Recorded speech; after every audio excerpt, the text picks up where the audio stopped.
Wayanad M P Rahul ഗാന്ധിയുടെ ലോക്സഭാ അംഗത്വം റദ്ദാക്കി അല്പം മുമ്പാണ് ഉത്തരവിറങ്ങിയത്. ലോക്സഭാ സെക്രട്ടേറിയറ്റിന്റേതാണ് ഉത്തരവ്. ഇപ്പോൾ ഇതാ കോൺഗ്രസിന്റെ ഔദ്യോഗിക പ്രതികരണം ആ വിഷയവുമായി ബന്ധപ്പെട്ട് വരുന്നു. Be it on GST, he is consistently aggressive and open in his questioning. And therefore, this government is doing all these, finding new techniques of throttling his voice, of gagging him. Shri Rahul Gandhi goes abroad. He is not entitled to speak freely on grounds of fake nationalism, created imaginary nationalism, rhetorical nationalism, non-existent issues. He comes back and his speeches abroad become the basis of action against him inside Parliament. He speaks in Parliament, one of the most detailed and open speeches when the Prime Minister spoke, and he is referred to the Privileges Committee. After he came back from abroad and post the recess, when this session starts, a remarkably new ground is found, unheard of in the annals of parliamentary history.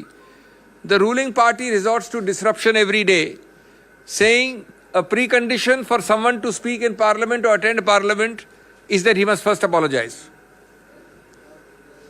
I don't think in any parliamentary democracy, Westminster or not Westminster, you have found this kind of stipulation. So disruption by the ruling party. All of this is part of a pattern. All of this is part of a pattern to stop him. A, because he speaks fearlessly and candidly. B, to divert attention from the real issues. To divert attention from the questions which my friend here asks every day.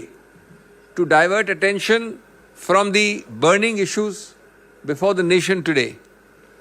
And it is done also to send a message to create a fear psychosis amongst those who dare to question this government. Friends, that is the political part. That is what should concern our body polity. There is equally a legal part. I have shared some of that with you yesterday. Since we've had slightly more time, let me elaborate a little more today. When you hurry, when you are premeditated, when you have decided to do something, you make mistake after mistake after mistake. You multiply mistakes on a repetitive basis.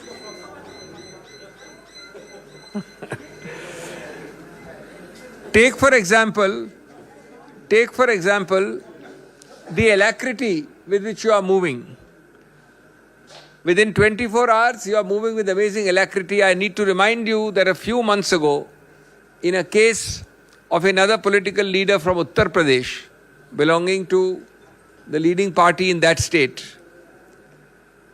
the Supreme Court, quote unquote, when an immediate by-election was sought to be announced post disqualification of that person because of conviction, immediately, without waiting for that person to exhaust the legal remedies available, the Supreme Court in that case not only deferred the by-election, but then added, look with what alacrity have you proceeded. This is yet another example. But it gets curiouser and curiouser.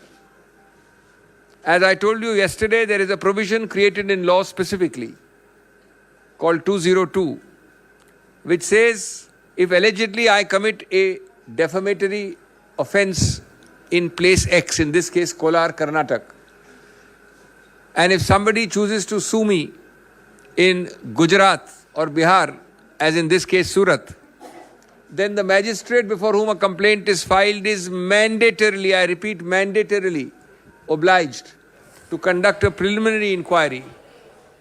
ജനാധിപത്യ ശബ്ദങ്ങളെ ഇല്ലാതാക്കാനുള്ള ഭരണകൂടത്തിന്റെ അജണ്ടയായിട്ടാണ് ഈ രാഹുൽ ഗാന്ധിയുടെ അയോഗ്യതയെ കോൺഗ്രസ് ഉൾപ്പെടെ കാണുന്നത്. പ്രതിപക്ഷ കക്ഷികൾ ഒന്നടങ്കം രാഹുലിന് പിന്തുണയുമായി എത്തുന്നുണ്ട്. മനു അഭിഷേക് സിംഗ്വിയാണ് ഇപ്പോൾ മാധ്യമങ്ങളെ കണ്ടത്. നിയമപരമായ നടപടികളിലേക്ക് നീങ്ങാനുള്ള നീക്കത്തിലാണ് കോൺഗ്രസ്. അതോടൊപ്പം തന്നെ രാഷ്ട്രീയമായും ഈ വിഷയത്തെ കോൺഗ്രസ് നേരിടാനൊരുങ്ങുന്നു. കോൺഗ്രസ് പ്രവർത്തകർ ഉൾപ്പെടെ പ്രതിഷേധവുമായി തെരുവിലേക്ക് ഇറങ്ങുന്നു. എംപിമാർ പ്രതിഷേധ മുഖത്തുണ്ട്. പ്രതികരണങ്ങളും വന്നുകൊണ്ടിരിക്കുന്നു.